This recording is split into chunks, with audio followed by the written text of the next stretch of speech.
আজকে আমি রান্না করব গরুর মাংস ছেঁচা।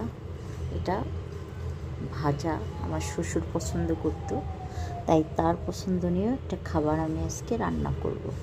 আমার সাহেব বাচ্চারা খুব পছন্দ করে, তাই আমি এটা রান্না করব। নিয়েছি টক দই,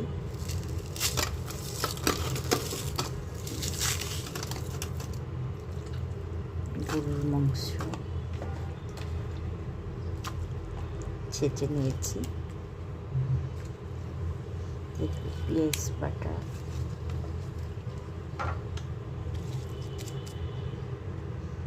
দিয়ে দিব শাল এলাচ বেটে নাও, লং বেটে নিয়েছি। পরে দিয়ে দিব 1 চামচ হলুদ বাটা গুঁড়া,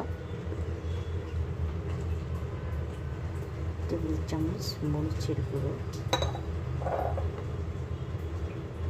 জিরা ধনা মেলানো গুঁড়া,